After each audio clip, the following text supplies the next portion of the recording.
앞서 살펴본 대로 고가 주택, 다주택자들의 세금 부담은 크게 늘었습니다.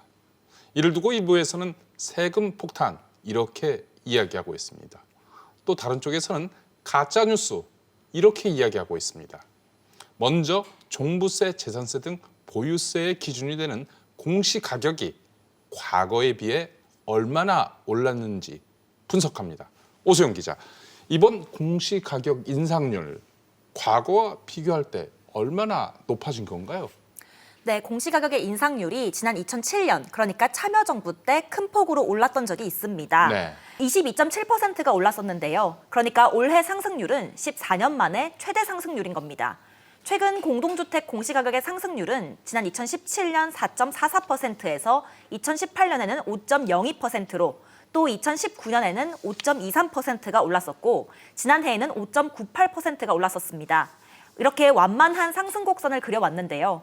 올해는 갑자기 두 자릿수 상승률을 나타내고 있는 상황입니다. 정인영 기자, 이 공시가격이 왜 이렇게 많이 올랐나요?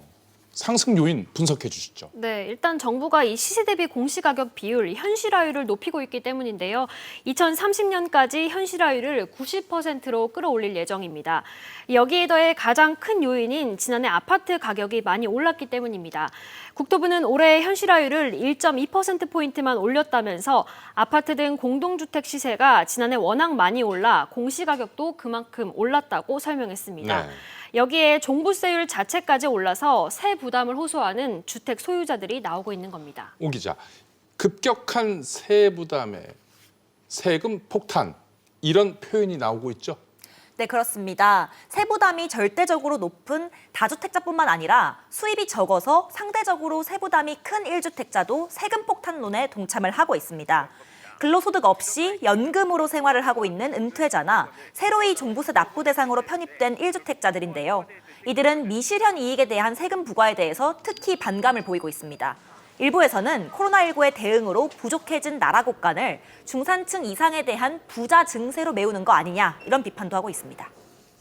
어차피 이익 실현이 된 거에는 양도세로 그거에 대한 세금을 물을 수 있음에도 불구하고 1가구 1주택 특히 보유했다는 이유만으로 이렇게 공시지가를 올려서 세금을 진짜 무자비하게 따리는 느낌이죠. 집가진 죄로 대가를 치러야 하는 그것 때문에 분노를 합니다. 정인영 기자, 그런데 일부에서는 집값이 이렇게 많이 올랐으니까 그 정도 보유세는 내야 하는 게 당연한 것 아니냐? 이런 목소리도 있죠. 네, 그렇습니다. 최근 집값이 크게 오르면서 이 고가주택 보유자들 중에는 자산 가치가 수억 원씩 늘어난 경우가 많습니다. 큰 폭으로 늘어난 자산만큼 세금이 늘어나는 건 당연하다는 논리입니다. 또 일부에서는 세금 폭탄론에 대해 집값은 당연히 올라야 하지만 세금은 오르면 안 된다는 희한한 논리라고 비판하고 있습니다. 또 나도 한번 세금을 내보고 싶다 이런 말도 나오고 있습니다. 오 기자, 정치권도 공방을 벌이고 있죠. 그렇습니다. 정치권도 공시가격의 인상과 보유세 문제를 놓고 설전을 벌였습니다. 야당인 국민의힘에서는 문재인 정부가 집값의 폭등은 막지 못한 채 전국의 아파트 공시가만 끌어올려서 세금 폭탄을 터뜨렸다 이런 비판이 나왔습니다. 25번의 부동산 대책을 냈지만은 집값은 폭등하고 전세 대란에다 세금 폭탄으로 벼락 거지만 양산시킨 문재인 정권이 국민들의 현실 인식과는 전혀 동떨어진 인식을 가지고 있어서 아연 실색할 뿐입니다. 반면 더불어민주당 김태년 당대표 직무대행은 일부 보수 언론들을 비판하면서 반박했습니다. 일부 보수 언론에서는 공시가격 상승으로 세금 폭탄이 현실화됐다고 보도를 하고 있습니다. 이는 강남 지역 다주택자라는 특수한 사례를 과도하게 부풀려서 일반화한 것입니다. 민주당은 공시가격 현실화로 인해 서민과 중산층의 재산세 부담이 늘어나지 않도록 지난해 말 선제적으로 지방세법을 개정했기 때문입니다. 또 세금 폭탄 이야기가 나오는 요인 중에 하나는 이 공시가격에 연동되는 각종 부담이 많기 때문 아닌가요? 네, 맞습니다. 이 공시가격은 종부세와 재산세 등 보유세와 지역가입자 건강보험료 부과 기준이 되기 때문에 민감할 수밖에 없습니다. 네. 정부는 공시가격 변동에 따른 건강보험료 부담 완화 방안을 올 11월부터 적용하기로 했습니다. 현 제도에서는 세대당 평균 약 2,000원의 월 보험료가 오를 수 있지만 정부는 지역가입자 보험료 산정 시 재산 공제를 500만 원 추가 확대해 보험료를 낮춰줄 예정입니다. 정세균 국무총리가 관련해 발언했는데 들어보시죠. 19%나 공시지가가 인상됨으로 해서 건보료가 자동적으로 상승이 될 것이기 때문에 이 건보료를 좀 경감을 해드려야 되겠다 해서 지금 작업을 하고 있는 중입니다. 정 기자, 실제로 종부세를 부담하는 이들은 몇 명이나 될까요? 또 어느 정도나 부담하나요? 네, 지난해 기준 국세청 발표를 보면요. 이 주택분 종부세 대상자는 66만 7천 명으로 전 국민의 1.3% 수준이었습니다. 네. 또 종부세 고지서를 받은 3명 중 2명은 100만 원 이하를 납부하는 것으로 나타났고요. 이 공시가격 상승으로 대상자는 늘어나지만 올해도 100만 원 이하 납부 비율이 지난해와 비슷할 것으로 예상됩니다. 그런데 지난해 강남 3구가 서울 전체 종부세의 73.2%를 냈습니다. 이 공시가격 현실화율이 정부 계획대로 추진될 경우 2025년에는 강북 지역을 포함한 서울시 대부분의 30평형 이상 아파트가 종부세 부과 대상이라는 주장도 일리가 있습니다. 정 기자, 조금 전에 오수영 기자 설명을 들어보니까 강남의 두 채, 그러니까 대치동 음마아파트, 도곡동 도곡레스 두 채를 갖고 있을 경우에 보유세가 5천만 원에서 1억 2천만 원으로 크게 늘은 것으로 분석이 됐어요.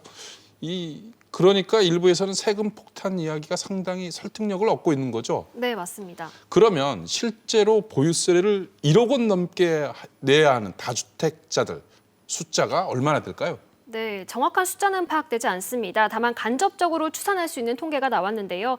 KB 경영연구소에 따르면 2019년 기준 두 채 이상을 보유한 다주택자는 약 228만 명으로 나타났습니다. 네. 이 주택 소유자 중 시, 군구 단위 이 다주택자 비율은 서울 강남구가 35.7%로 전국에서 가장 높게 나타났습니다. 네. 이어 제주 서귀포시 35%, 서울 서초구 34.9% 순이었습니다. 그러니까 강남구, 서초구의 집을 갖고 있는 3명 중 1명은 다주택자라는 얘기입니다. 보유세 폭탄론의 진원지는 서울 강남이라고 해도 무리가 없어 보입니다. 사실 일부 언론에서 이야기하는 이 은퇴한 노령자로 수입이 없거나 적은데 이 강남에 3, 40억대 아파트 한 채를 보유하고 있는 이런 분들 숫자도 사실 궁금하기는 궁금합니다. 도대체 몇 명이나 되는지 말이죠. 정현영 기자, 다시 1주택자 이야기를 해볼까요? 1주택자의 세부담을 줄이는 방법이 있다고요. 네, 이 집 한 채를 공동 명의로 할 경우에 세금 부담을 줄일 수 있는데요. 이 공동 명의자는 각각 6억 원씩 총 12억 원의 기본 공제를 받을 수 있습니다. 예를 들어서 공시가 10억 원인 아파트를 부부가 공동 명의로 갖고 있다면 종부세를 내지 않지만 단독 명의라면 공시가격이 9억 원을 초과해서 종부세를 내야 합니다. 오수영 기자, 여기에 올해부터는 공동 명의자도 1세대 1주택의 세제 혜택을 받을 수 있다고요. 네, 그렇습니다. 올해부터 적용이 되는데요. 그러니까 부부 공동 명의인 주택을 가지고 종부세를 낼 경우에 그 기준선이 공시가격 9억 원에서 올해부터는 12억 원까지로 상향이 되고 이에 따라 고령자 공제와 장기 보유에 따른 공제 혜택도 받을 수 있습니다. 고령자 공제는 60에서 65세의 경우에는 20%를 세액 공제를 해주고요. 65세에서 70세 사이는 30%, 또 70세 이상일 경우에는 40%가 적용됩니다.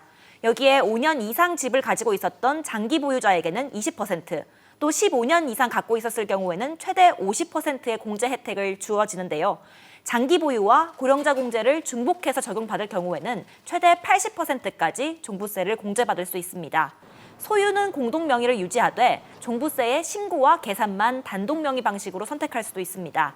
1주택자의 경우에는 재산세와 종부세를 더한 보유세의 증가액이 지난해와 비교해서 50%를 넘을 경우에는 세금이 추가되지 않는다는 점도 고려를 해야 합니다.